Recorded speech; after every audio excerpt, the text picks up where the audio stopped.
So it's my pleasure to introduce today's speaker. This is Dr. Tracy Smith. And Dr. Smith is an associate professor in the Department of Psychiatry and Behavioral Sciences at the Medical University of South Carolina. So it's probably yet to be fall there as it is here. It's hot today. And she's also the co-leader of the Cancer Prevention and Control Program at their Hollins Cancer Center. Dr. Smith is a recognized expert in tobacco regulatory science, which really comes down to providing data to regulatory bodies like the U.S. Food and Drug Administration on the best ways to regulate tobacco products so that we can better protect public health. Tracy's impactful research has been funded by really prestigious organizations, including the National Cancer Institute, the National Institute on Drug Abuse, and the FDA, and largely focuses on strategies to move people away from the most harmful tobacco product, combustible cigarettes. Dr. Smith's key areas of investigation include regulations that could reduce the addictiveness or appeal of combustible cigarettes, such as policies to reduce the levels of nicotine to very low, or policies to ban menthol as a characterizing flavor. She also conducts clinical trials assessing the impact of non-cigarette tobacco products like e-cigarettes and really provides a balanced perspective throughout these studies by looking both at their potential to serve as a harm reduction tool for current smokers, as well as their potential to increase harm for youth and non-smokers who may initiate tobacco with these products. She is a PI or MPI on 6 current RO1s, which I told her I'm going to go ahead and say must be a world record. It's just really impressive, a lot of effort that she has going on into those studies. She's published over 75 peer-reviewed papers and received the very prestigious Jarvik Russell Early Career Award from the Society for Research on Nicotine and Tobacco for her outstanding contributions to the field. So it's just my pleasure to welcome her and to give her the stage for her presentation. So Dr. Smith, it's all you. Thanks so much, Dina. I appreciate the invitation to be here today. I'm excited to talk with you guys. I'm going to go ahead and sharing. I'm going to send a request to turn on sharing. And then, okay. So hopefully everybody can see my slides and hear me. And yes, thank you all so much for the invitation to come and chat with you today. I told Dana when she asked for me to talk a little bit about my research related to e-cigarettes for harm reduction and for switching that I have a lot of ongoing work in this area. And so mostly I'm going to talk about some of the work I've been doing that led to all of the ongoing clinical trials. And I'm going to share with you the research questions and the designs for some of the trials that I have ongoing on this topic. And yeah, and so hopefully that's useful. And maybe y'all will invite me back in a couple of years and I can share all the data. So these are just my current funding and my disclosures. I don't have any conflicts of interest to disclose. So as everybody on this call certainly knows, cigarettes are incredibly harmful and that most smokers want to quit smoking. And for me, this has been an important data point to inform my work that most people who smoke don't want to be smoking. They wish they didn't smoke. And in fact, most people that smoke are trying to quit smoking every single year. They just can't because quitting smoking is really hard to do. And so when I think about how we can develop policies and interventions to help people quit smoking, I oftentimes think about, where is the most bang for our buck? And so I think that the most bang for our buck is really focused on combustible tobacco products and thinking about policies and interventions that can reduce the appeal and the addictiveness of those products. And so as Dana mentioned, I've done a lot of work related to interventions and policies that can reduce the addictiveness and the appeal of those products, including things like reducing nicotine in cigarettes and banning menthol from cigarettes. And I really think those policies and those regulations are the things that could have the biggest impact in moving people away from cigarettes. But I also think about whether or not there's a role to play for non-combustible tobacco products and moving people away from cigarettes.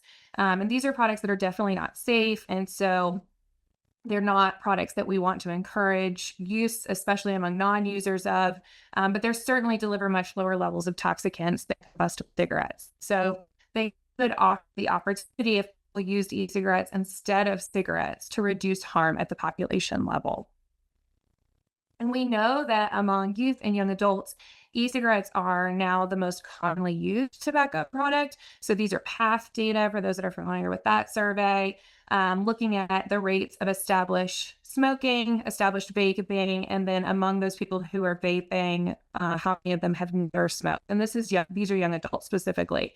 And so what you see is that rates of cigarette smoking are going down in young adults, rates of vaping are going up.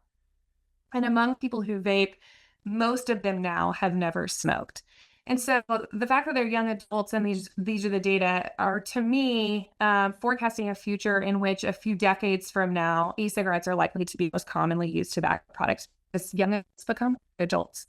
And so I certainly think that there's, a lot of work to be done in the space of helping people who vape stop vaping and in preventing vape use among young adults and youth. And so that's an important area for us to consider because that's the future world in which we're living. But for adults, the current older adults who currently smoking cigarettes and they're using the most harmful tobacco products that they could possibly be using, one of the important questions has been whether or not e-cigarettes can promote abstinence from cigarettes. Can e-cigarettes help people stop smoking if they switch from cigarettes to e-cigarettes? And so there's been a lot of work that's been ongoing in this area for a few years now. It's, been a popular area, especially in the UK. And some of the people on the call may be familiar with some of the trials from like Dr. Peter Hayek's group and others showing that it looks like e-cigarettes can help people stop smoking in a randomized clinical trial. We've been doing some of this work as well. This is a clinical trial that was led by my colleague, Dr. Matt Carpenter, in which we recruited people who currently smoke cigarettes in the United States, and we randomized them to either get an e-cigarette or not. The people who got an e-cigarette got 4 weeks of e-cigarette product, and we followed them for 6 months.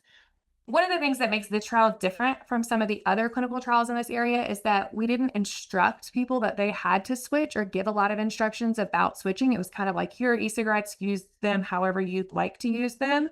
And the people in the trial were not necessarily motivated to quit smoking. And so one of the things, and I'll come back to this, is the people in the trial also got to choose what flavor e-cigarette they wanted. And I'm just going to show you really quickly the primary outcome data. This is self-reported cigarette cessation in this trial. The orange bars are the percentage of people in the e-cigarette group who said that they quit smoking. This is point prevalence abstinence compared to people in the control group. And the control group is in blue or gray.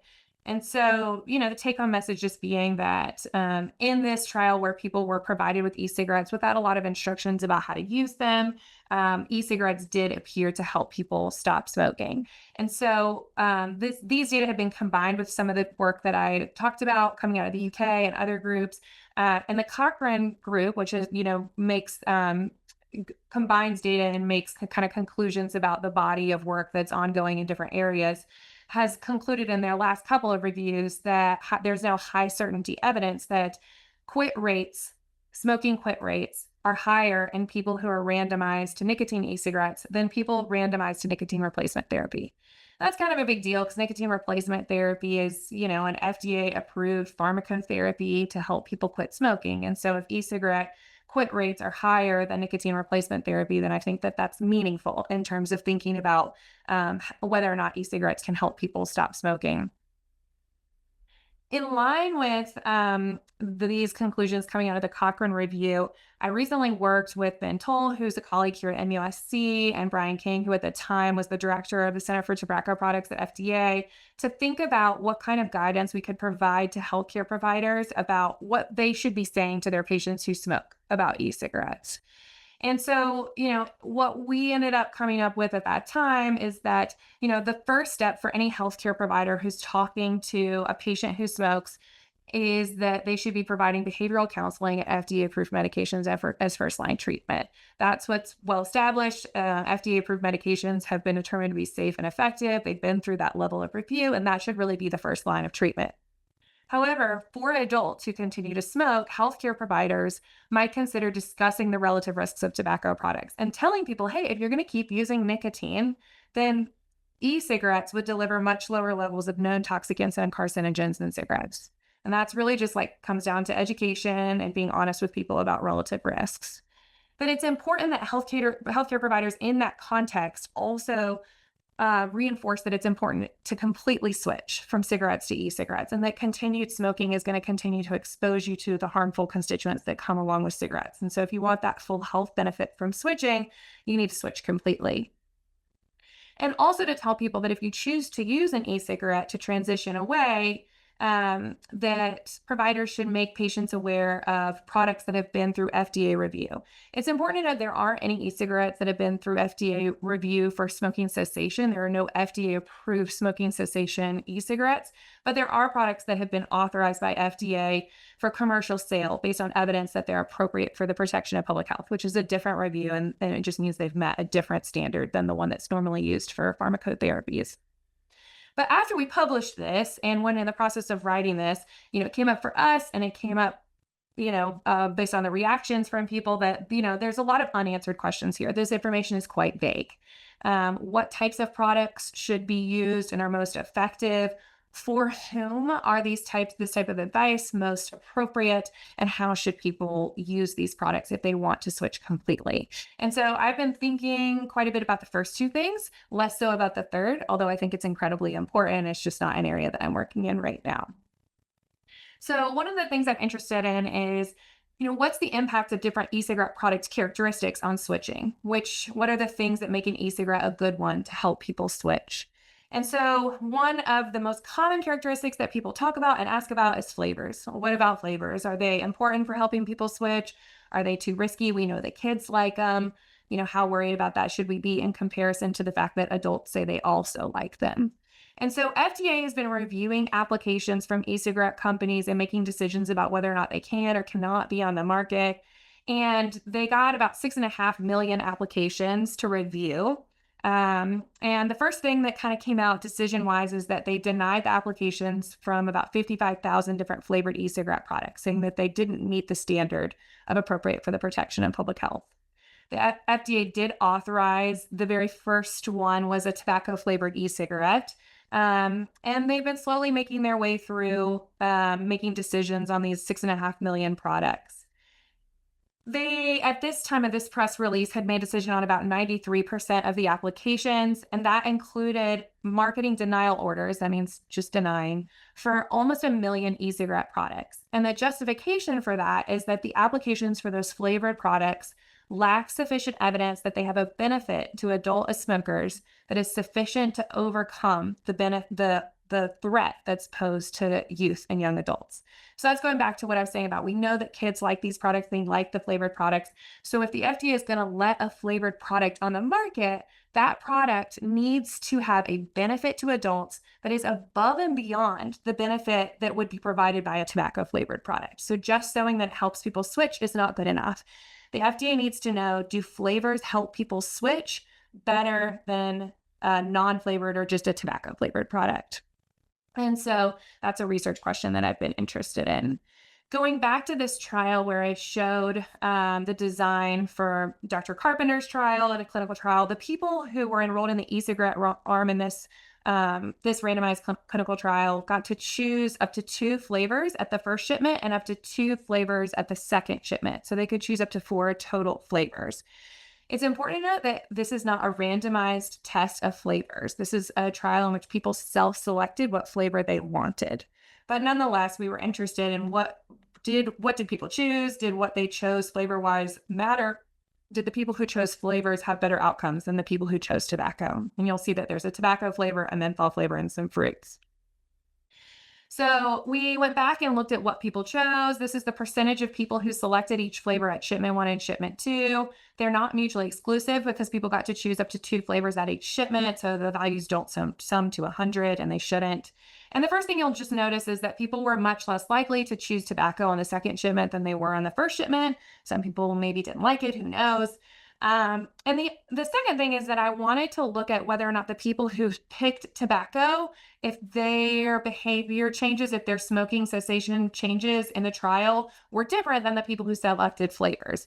And in order to do that, I wanted to isolate the people who only got tobacco. So they had the opportunity to choose up to 4 different things. And I wanted to know, what about the people who only got tobacco? Because I'm really wondering about whether or not there's any benefit to having exposure to these other flavors. And so I isolated out the people who only picked tobacco all 4 times they had the opportunity. And I think one important take home message is that was only 22 people. So it is not very popular to just choose tobacco. Most people are choosing some variety. So when I look at how those 22 people did, in comparison to people who chose another combination, what you see is that the people who only chose tobacco were less likely to have a reduction in cigarette smoking of at least 50% or greater. And that was true at week 4 and at week 24.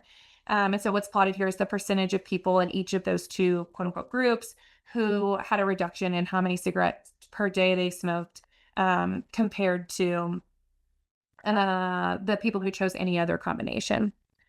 And then this is what's plotted here is the percentage of participants who reported being abstinent, point prevalence abstinent, at week 4 and week 24. And this is not statistically significant, but you can see there's a numerical difference in how likely it was that people who selected only tobacco were abstinent from cigarettes at week 4 and week 24.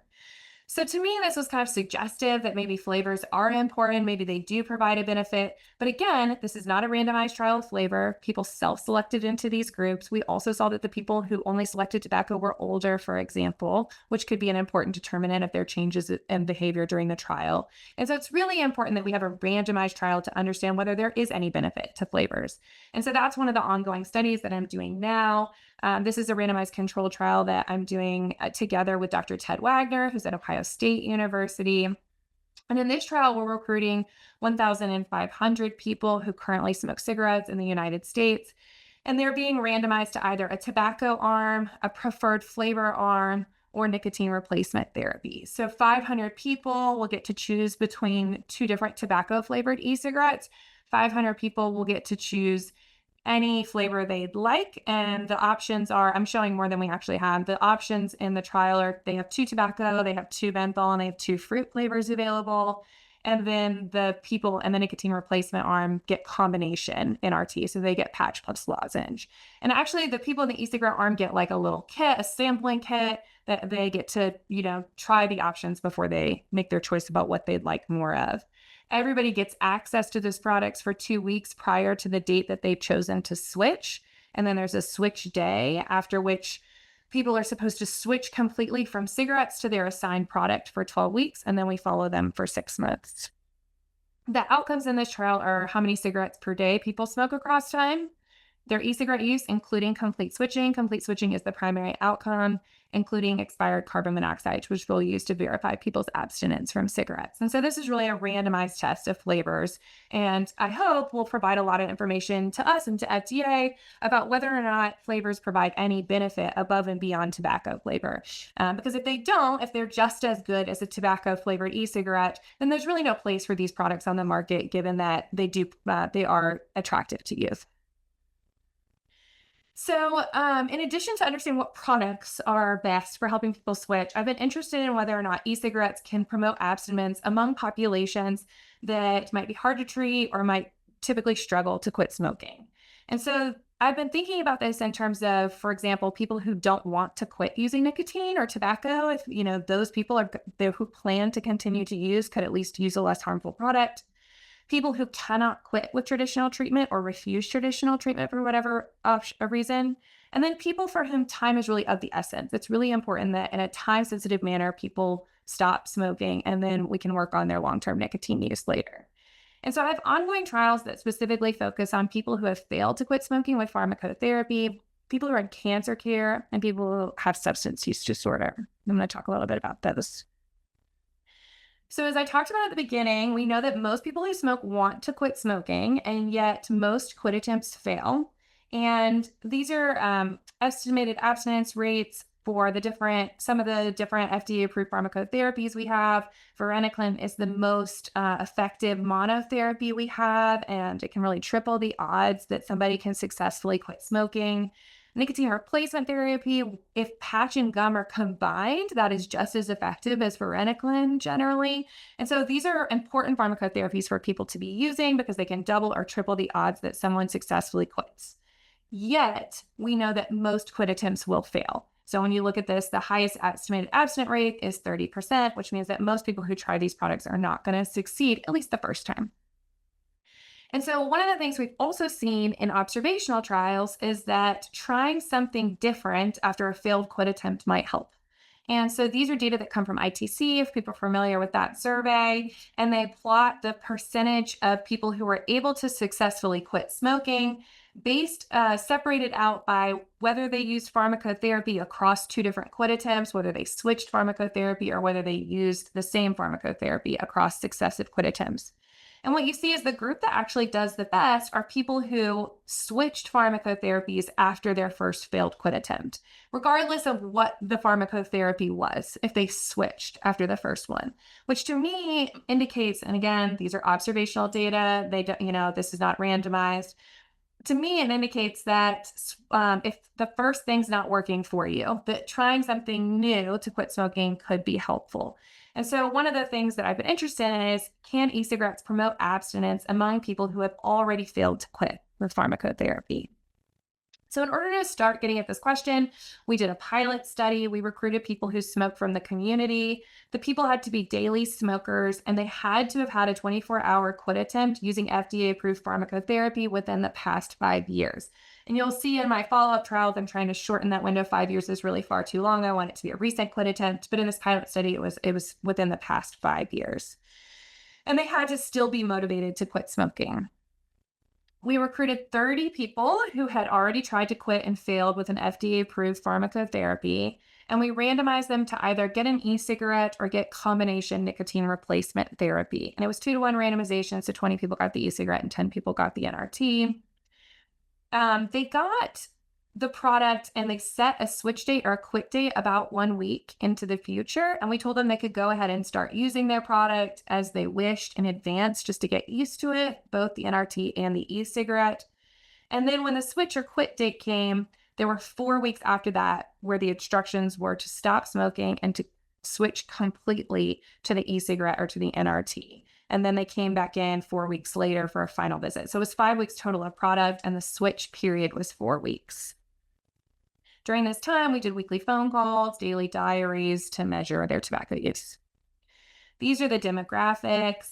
So it's people about 50 years old, smoking, about a pack a day. And you can see here what they had used before. So most people had used NRT before. A lot of people actually had used varenicline before. And then we also asked if anyone had been able to quit with e-cigarettes before, even though they weren't using e-cigarettes at the time. And some people had, although that was less common. They had tried e-cigarettes. And so these are the data on smoking throughout the trial. And so what you see is this is the number of cigarettes smoked per day at baseline and then across the 4 weeks, and for the e-cigarette and the NRT group. And one of the first things you'll notice is that they both reduce a lot. So there's an 87% reduction in the e-cigarette group, a 70% reduction in the NRT group. And I think our staff had very good rapport with these people and really worked with them and talked to them every week. So I think that part really helps. But I was impressed by the reduction that we had in cigarette smoking in the trial. This is the reduction in CO. So, about a 50% reduction in the e-cigarette group and close to that in the NRT group. So both groups did pretty well. But when it came to abstinence, the e-cigarette group did better. And so this is the percentage of self-reported point prevalence abstinence at week 1, 2, 3, and 4. And you can see that except for week 2, where a few more people had gotten abstinent in the NRT group, it's higher in the e-cigarette arm. And when we looked at the rates at which people had CO confirmed, so biochemically confirmed 7-day abstinence from smoking at week 4, that's primary outcome, people in the e-cigarette group were more likely. So 35% in the e-cigarette group were abstinent versus 10%, which that's one person because there were 10 people in the NRT group who were abstinent at week 4. And so since it's a relatively small group, I've dug into this, pretty thoroughly because the reductions in cigarette smoking are really so good in the NRT group.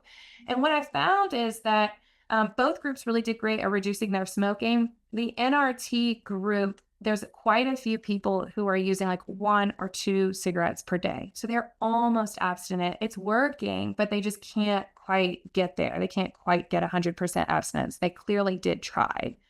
So that was something I think is really interesting. I'm curious to explore that on a larger level. Looks like we asked people, every week, did you try to quit smoking? We found that 80% of people in the e-cigarette group said that yes, they tried. 100% of people in the NRT group at some point said, yes, I did try to quit smoking. There were only 3 participants out of 30, but all of them were in the e-cigarette group, so 3 out of 20, who were self-reported continuous abstinence from the target switch day through to the final follow-up. So that was pretty interesting. We also looked at dual use. Obviously, people worry a lot about, like, you've given people an e-cigarette, how many of them are still smoking, and now they're also using e-cigarettes. And what we saw is that, there is quite a bit of dual use in the e-cigarette group. This is the percentage of people who reported using both products. In the e-cigarette group, for the most part, people either switch completely or they're dual using. That's mostly what's happening. Yes, that's part of it. In trying to understand why the e-cigarette group seemed to do a little bit better in terms of getting 100% abstinent compared to the NRT group, we looked at adherence. Are people using the NRT as much as we told them to? And so what's plotted here is the percentage of participants who reported using the product they were given once a week, and the percentage who were using it at least 4 days a week.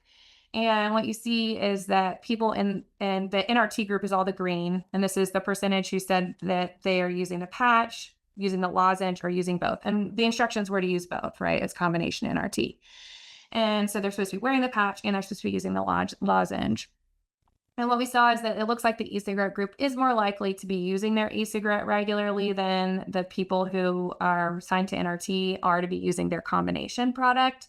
So that may be part of why the e-cigarette group did a little bit better, is that the people in the NRT group are not, using it as much as they should have. We also looked at how many uses per day for the e-cigarette and for the lozenges. And we told people in the NRT group they should be using 9 to 20 lozenges a day. And you can see that on average, people are not using 9 to 20 lozenges per day. They're, hovering right below that. Some people are, because this is an average, but indicates to me that it seems like one of the reasons that, at least in this pilot, the e-cigarette seemed to work a little better, maybe because people are more likely to use it, and that's important in getting abstinent. It's using the product that you were given. So following that, we wanted to do a larger clinical trial. And so this is one of my ongoing trials. We're going to recruit 225 people who have already tried to quit smoking using FDA-approved pharmacotherapy and been unable to do so. One of the things that we learned pretty early on is that we were having a hard time finding people who had recently used FDA-approved pharmacotherapy to quit smoking, and we were having a hard time recruiting. And so a take-home message from that for me is just, how important it is to extend the reach of the medications that we already have, and that, they're clearly underutilized, which we've known for a long time, and it is unfortunate. So as part of this, when we're recruiting people who are interested in the study, if they have not recently tried to quit smoking with pharmacotherapy, we will provide them with nicotine replacement therapy and follow them over time.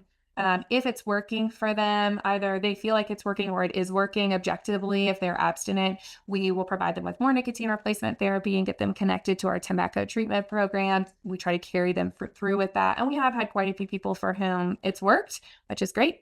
For people it's not working for, they're not able to be abstinent using nicotine replacement therapy, then we allow them to move on in the study. Of the 225 people, 150 of them will get an e-cigarette. And the people who get an e-cigarette actually get to choose between the Enjoy Ace and the Juul 2. The Juul 2 is the other e-cigarette that we provide. For people who aren't familiar, a Juul 2 is for sale in the UK, but we don't have it here in the United States yet. That's largely because I wanted to be able to have an option that allowed for some flavor usage in the study. And, there's not a ton that we don't have really any that are authorized here, except for a couple of menthol, and I wanted to be able to offer more options. So people get to choose between those 2 e-cigarettes. For people who get assigned to medication, they get to choose between nicotine replacement therapy, and that's combination nicotine replacement therapy, and varenicline. And again, varenicline is that most effective monotherapy that we have. And so people get to choose either or, and we provide them with some information to help them make that decision, just in terms of what we know about side effects and what we know about their ability to get it when the study's over, for example, because we provide it when they're in the study, and then people make their decision either or between the groups. Again, we let people they choose a target switch date or a target quit date, and we tell them they can use the product in advance of that target date to get used to it. For the people who are in the medication group who choose varenicline, that 1 week period is the ramp up period for varenicline. So they go ahead and start taking it with the goal of being ramped up on their target quit date. And then they continue, starting on their target date, they're told to stop smoking completely and use only their assigned product for an 11-week period. And then we do follow them for 6 months. And so in this study, our primary outcomes, again, are just self-reported tobacco and medication use, expired carbon monoxide. We also look at urinary NNAL, which is a toxicant that, can be indicative of tobacco exposure, and self-reported respiratory symptoms. One of the things that I think another way to look at this question of, well, what about e-cigarettes after something else, is that really you might argue people should be trying multiple FDA-approved pharmacotherapies before moving to an e-cigarette, and the e-cigarettes should really only be a final option. And so in another clinical trial, that's something that I'm investigating. I think there's kind of multiple approaches to take here, and they're all important and interesting. And so this is a trial that I'm conducting together with Matt Carpenter, who's here. And the goal really is to understand both, is it advantageous to switch medications, and is it advantageous to use e-cigarettes as a final option? So an AIM-1, we're interested in, for those who initially fail one medication, should you switch or stay the course? That's going back to that observational data I showed that switching pharmacotherapies can be helpful. And then for people who fail multiple courses of medication, is an e-cigarette or another harm reduction product a good idea? And so this is a complicated study. I'm going to try to just quickly describe the design, but it's a SMART trial for people who might be familiar. It's an adaptive design. And so people come into the trial, and on their very first phone call, first visit, they get a medication. It's counterbalanced whether they get nicotine replacement therapy or varenicline. They could get either. For the sake of an example, I'm going to pretend that the person gets nicotine replacement therapy, and they are asked to they set a date, they try to quit. We provide them with that product and instructions for use. 4 weeks later, we follow up with them, and if they're doing well, we give them more of whatever they just had. So in this case, nicotine replacement therapy. If they're not doing well, and we define not doing well as they haven't been abstinent for the past 3 days. So we're not requiring a full 7 days of abstinence. We're using something a little bit smaller to say hey, if you've been abstinent for a couple of days, good job, keep going. Let's keep trying with this. But if you are not abstinent for the past 3 days, then we randomize people again. And we randomize them either to non-adaptive treatment, which means hey, it's not working for you, but we're going to give you more. And, you've got practice with it, keep going. And, it can be, you've learned a lot over the last 4 weeks. Let's talk about how to use that as you move forward and trying again. And the other option is they could get randomized to adaptive treatment, which means they get switched to the other product. So in this example, that would be varenicline. But again, if somebody had started with varenicline, they would be switched to. So the randomization is not between products per se. The randomization is whether they're getting switched or staying the course, if that makes sense. We then follow people up 4 weeks later again. And if they're doing well again, we give them more of what they just had. So in this case, that would be varenicline because the person was switched to varenicline at week 4. If they're not doing well, then they're randomized again to either non-adaptive treatment, which means getting more of what they had, or to a harm reduction product. So in this situation, e-cigarettes are really considered to be the final option after multiple courses of medication. And then we do follow up again at week 12 and at week 26. So kind of two different takes on this question of e-cigarettes as a final option after somebody's been through pharmacotherapy to try to quit smoking. And then I want to talk a little bit about some of those kind of special populations I mentioned, and e-cigarettes potentially being advantageous for certain groups of people who maybe traditionally struggle to quit smoking or who really, really need to quit smoking quickly. And so one of the populations I've been interested in is whether or not e-cigarettes can help promote abstinence from cigarettes among people who are in oncology care. And so people in this call are probably familiar that it's really important for people who have been diagnosed with cancer to quit smoking, that continuing to smoke after a diagnosis of cancer lowers survival rates, it increases the likelihood of a second cancer diagnosis, and also negatively impacts people's response to cancer treatment. And so here at Hollings and at MUFC, we're part of NCI's C3I initiative, which is a cancer center cessation initiative that NCI sponsors. And the goal is really to help cancer centers build and implement sustainable tobacco cessation programs. And the goal is to have tobacco cessation be a routine part of oncology care.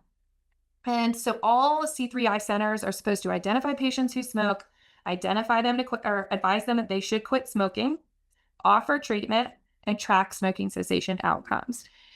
In spite of the fact that all C3I centers are supposed to do this, some of the research on this has shown that in C3I centers, really only about 15 to 30% of oncology patients are receiving treatment. So it's an effort and it's important, but not everyone who, but it could be that in terms of the reach of the tobacco cessation programs in these centers.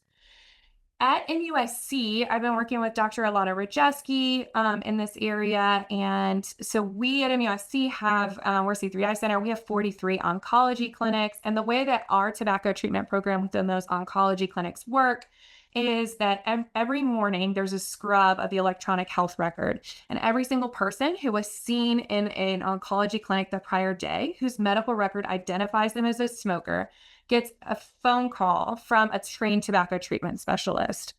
The trained tobacco treatment specialist offers them free nicotine replacement therapy and free counseling, and also connects them to our pharmacist to receive varenicline if that's a possibility for them and they would like it. So that's the overall kind of structure of our program, is that it's a centralized process where we've brought together the tobacco treatment program rather than trying to rely on individual care providers to implement tobacco treatment in their care. We've centralized it so that every single person who gets seen the next day gets a phone call, and that way we make sure that it happens. Of course, it's now a little bit more distal from the clinic. So different centers do it different ways, but that's how we do it at MUSC. And it's been pretty good. So of the people that our tobacco treatment program reaches or calls, we are able to get 72% of them by phone. And 82% of those people are eligible for treatment. So sometimes it turns out that maybe the person has already quit, their medical record is not accurate, those things happen. But 82% of them are eligible to get some treatment. And of those people, 3/4 of them are willing to take something.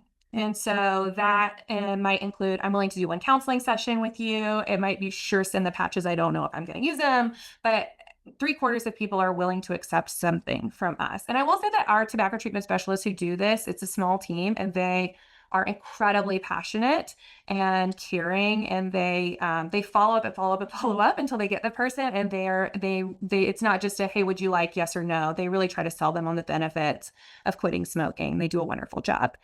In spite of all of that, about 1/4 of the people that they reach and are eligible refuse everything and say, no, I'm not interested in any treatment. Don't call me again. And so those are the people that Alana and I have been interested in an e-cigarette intervention for. These are people who are oncology patients. They are not all necessarily cancer patients, right? So this includes people who might be seen in an oncology clinic for a mammogram, for example. It includes people who might be there for a skin check. But a lot of them are cancer patients. They're all seen in cancer clinics.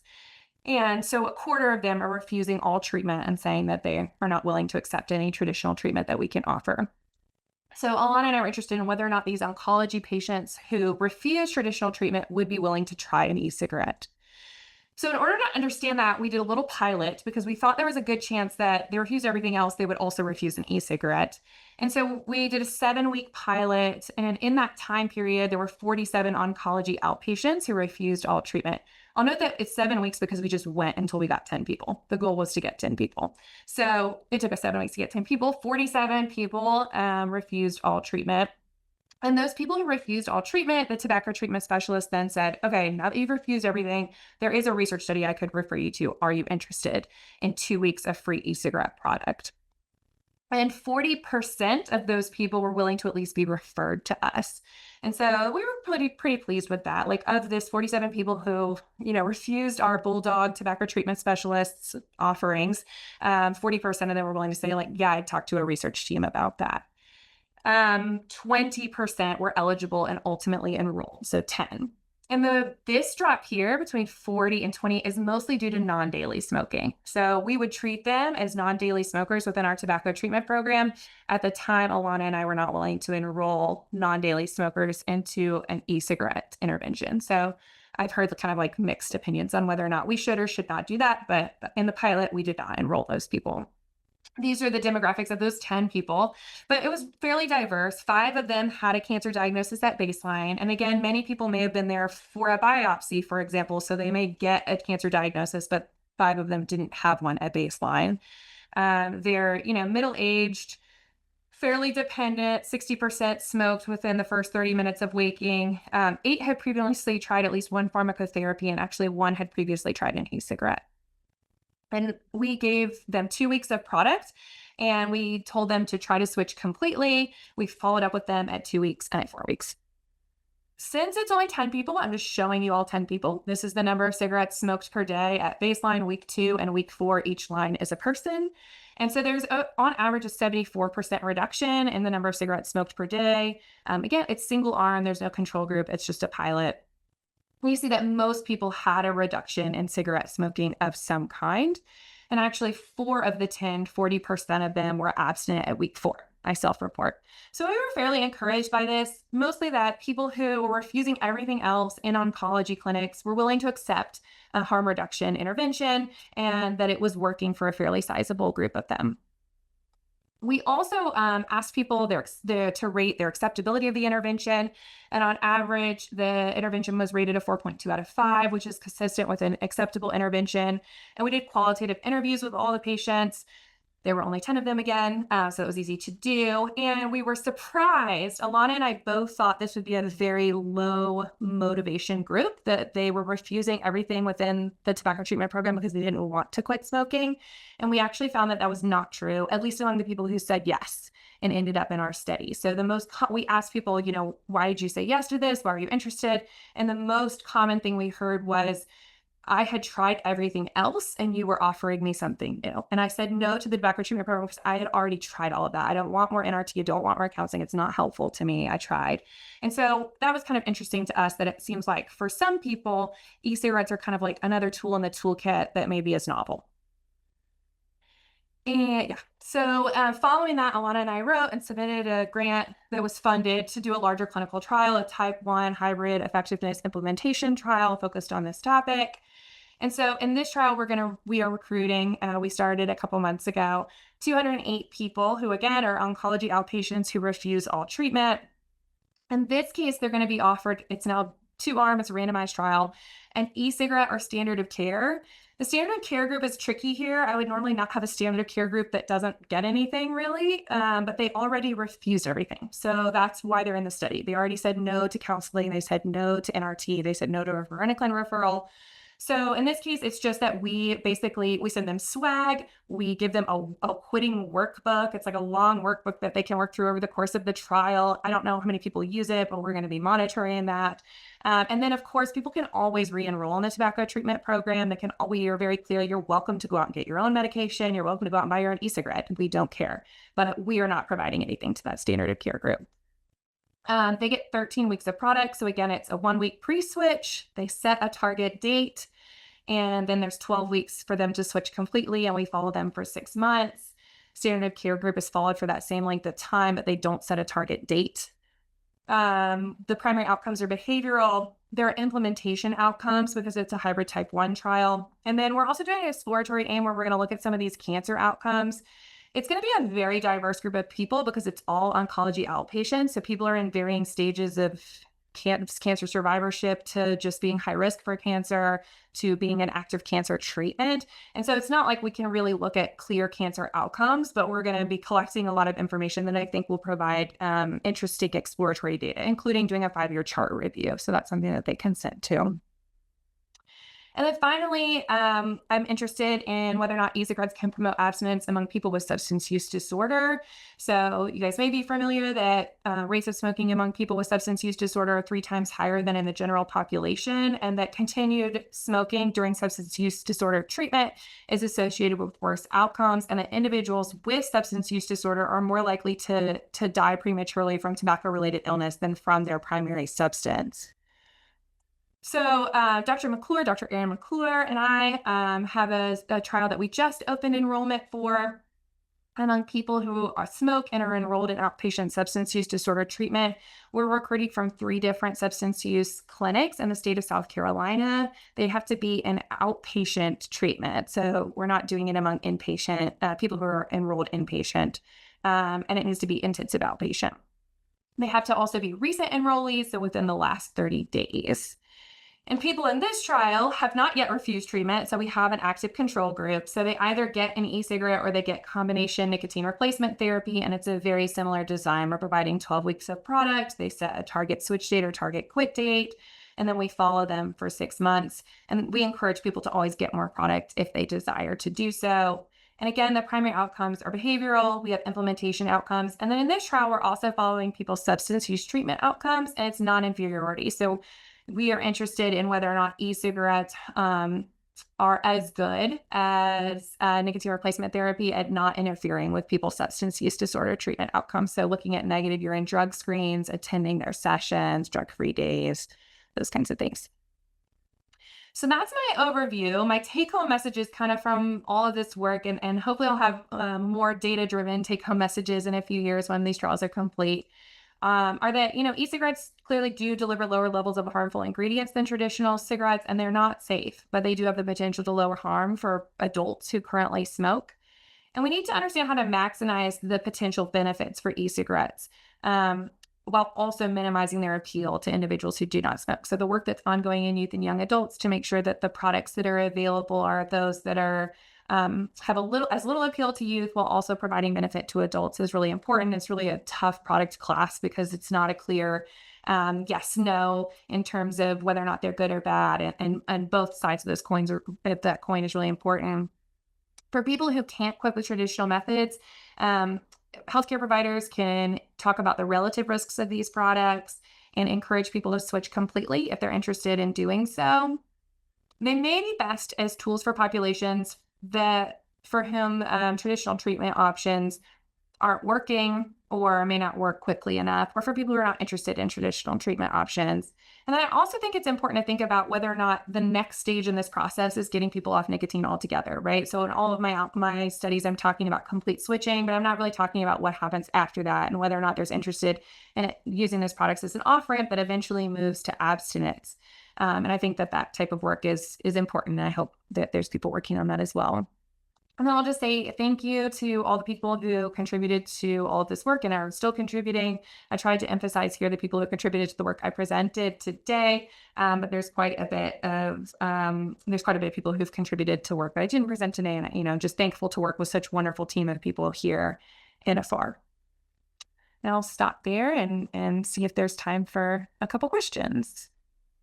Great. Thank you, Tracy. That was fantastic. I can say that I'm eagerly waiting for some of your results from these trials. I feel like they're so relevant, and the way you've approached some of these questions, like with your smart design, the adaptive approach is really thoughtful.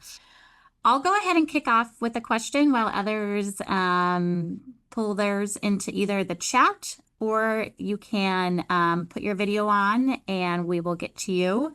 So one question I have is, can you talk through that switch day and just kind of what's the language you provide to them?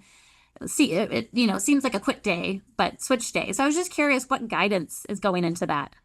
Yeah, that's a good question. So we do call it a switch day. That's like an FDA thing. We call it a switch day so that we're not talking about them as cessation products. And I do also think that because the intention is likely that they use it long term, it is a little different than a product that is used temporarily.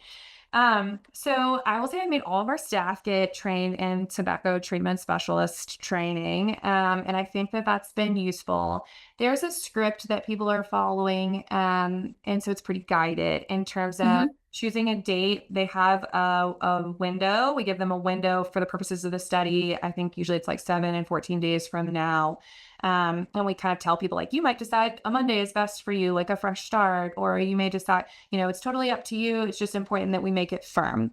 And so we put that into REDCap, the date that they choose. They receive a text message the day before and the day of reminding them, hey, tomorrow's your switch day. On that day, you're going to stop smoking. You're going to use the product that we provided to you. And then good morning, it's your switch day. We're so excited for you. Or your quit day. We do the same thing for the other group as well. And then there's also just some little behavioral counseling where we I don't know, like light behavioral strategies, let's call it that, where we talk about how it's important to tell people about your plans to quit or to switch on your team. We tell people that they should remove reminders or triggers related to smoking, that they should throw away their ashtrays and their cigarettes and things like that. We tell people that they might want to change their routine for a period of time and it's best to avoid alcohol. And we tell people that if they can't do it to keep trying again, and like one lapse, doesn't mean that you're a failure, those kinds of things. So it's, a lot of the things that you would hear as traditional, like just good quit smoking strategies. And then the text message reminders, which are automated, they don't come from us, on the day before and the day of. And then we do talk to people that day. Usually that's a time point that we're supposed to talk to them. And so, we just kind of, there's not a ton of counseling or anything that happens on that day, but there is a more open-ended, like, so today's your day. How are you feeling? Sure. What kind of success are you having? Erin, in the study with Erin McClure, she has a much more developed weekly workbook that she's used in prior studies where there's really like a script and a guide week by week. I have not historically had that in my trials. It's mostly just kind of at randomization and then, checking in on the day of. Yeah. Yeah. Really helpful. And then, so like when their switch day comes, and if they're not ready, you kind of like, well, reset it, but that's just. We don't reset it on our end. Like from our perspective, the day is the day and we don't move it. But we do tell people, the one exception to that is the person, if I like mailed them their NRT and they don't have it yet, I would move it. But other than that, we don't move it. But we do tell them like, oh, okay, you didn't do it today. Like, all right, well, what's a new day? Okay, you think you can do tomorrow? Great. But that is not happening formally on our end because from our perspective, like that's part of the it's fun. Yeah. Okay, great. Thanks for talking that through. And April, do you have a question? Because I see you on video, which is nice. Yeah, thanks for your presentation, Tracy. I really appreciated hearing about your work, and I was most intrigued by the oncology pilot data that you shared. I think I'm a family medicine doctor, and I see a lot of patients who have struggled to quit with traditional methods and who are able to then successfully transition onto e-cigs to at least reduce their risk. I guess my question is, oncology patients are such a high risk potential group because they're facing comorbidities that are just really severe, and like the risk benefit ratio might look different. And I was wondering if anyone had done similar work that you're aware of in other comorbidity populations like cardiovascular disease or pulmonary disease and looked at longer term outcomes with making the switch over. Yeah, it's a good question. I know that Dr. Nancy Rigotti at Mass General had a small trial, but I don't think that she was planning to do a larger trial, but I don't think that that's happened yet, focused specifically on people who have lung cancer. And I think that population will tell you quite a bit more because then you really can look at treatment outcomes and you can look at, things like survival rates. And that's important. And then I know that Jason Robinson at MD Anderson has an ongoing trial focused on people who are in lung cancer screening. And I think that's an interesting population. And then Scott Sherman is at NYU and he has been focused on people with COPD. But I haven't seen those data. I also think that that's really important. So those kinds of more specific, like I think specifically lung cancer patients and COPD, then you can truly look at health outcomes in a way that we're not going to have the power to answer questions about any specific cancer type or cancer. There'll be a lot to kind of look at and guess about, but there's not going to be enough people who just have lung cancer and are newly diagnosed to answer that question in our trial. But yeah, it's absolutely critical. I do know one more thing. I've seen a couple of papers that are not randomized trials, but things that are chart review related to people who switch to e-cigarettes and pulling a comparable group of people and following their spirometry outcomes. Those are not big studies, but I have seen some of that show So for people with COPD, that their spirometry gets better over a 5-year period when they switch to an e-cigarette, like their FEV gets better, that their exacerbations decrease among people who switch versus people that don't. But again, that's like a retrospective chart review, not randomized. It's just kind of pulling people who switch versus people that didn't, if that makes sense. Great. Great. What other questions do folks have?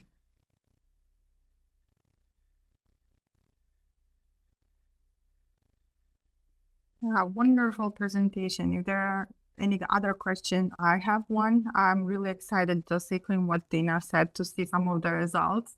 And something that is very interesting for me is the dual use. And I was just curious to hear your thoughts, even in that small pilot study that you showed, despite the substantial decrease in smoked cigarettes per day, it seemed that about 40% reported dual use.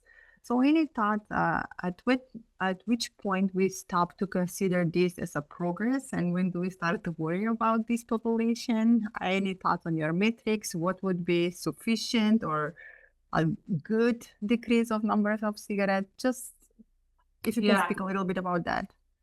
Yeah, this is a complicated issue, and I do think it's one of the most, I don't want to say controversial, but there's a lot of nuance here, and I don't know that we know. It is across most clinical trials, not all of them. There's a clinical trial out of Switzerland where the most common outcome was complete switching, but in most clinical trials, the modal outcome is dual use. That is the most common outcome. So yes, there's people quitting smoking, but the most common thing that happens is people end up dual using. And so it's really important that we understand the health consequences of that. I will say that in the large clinical trial I showed that was run by Matt Carpenter, the most common outcome was dual use. We, Matt, myself, Eli Klemper at Vermont, have done kind of like a deep dive on what their smoking behavior looks like among those dual users. And there are good reductions in cigarette smoking among those people who dual use. And they are more likely to have like smoke-free days than people who, for example, didn't start using the e-cigarette. And so from that perspective, if you think the most important thing is a reduction in exposure to smoking, then dual use is not necessarily harmful and it potentially has a benefit. I do think there's kind of unanswered questions about whether or not dual use might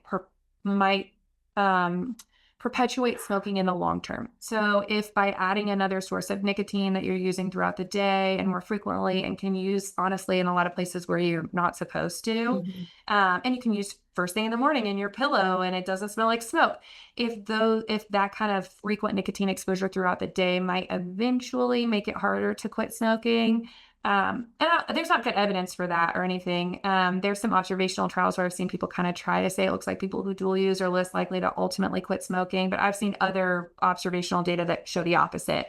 So I'm not sure there's an answer one way or the other, but I do think that's an unanswered question, is even if there's a reduction in cigarette smoking associated with dual use, I wouldn't want that to be outweighed by, it would be important to make sure it's not outweighed by the idea that it might make it ultimately harder to come off of cigarettes altogether. And a lot of people have talked about dual use as like a transition state, and it might be. I don't know that we yet know. And it's also hard because in randomized trials, the people who become dual users are potentially different than the people who switch completely. So it's not randomized. And some of us have talked about like, it would be nice to have a randomized trial where you make dual users versus you make switchers, and then you make people that keep smoking, like you tell them to dual use and then you look at their long-term outcomes. But obviously we don't have those data, but it's an important consideration. I don't know that we know. Great. Well, thank you, Tracy. I know we're at the hour. We're just so thankful that you were able to join us and provide this wealth of knowledge through all the trials that you presented today. So I know everybody's off camera, but just know that we're all clapping for you and thankful that you joined us. Okay, so have a great day, everybody. I appreciate your time. Bye. Thank you.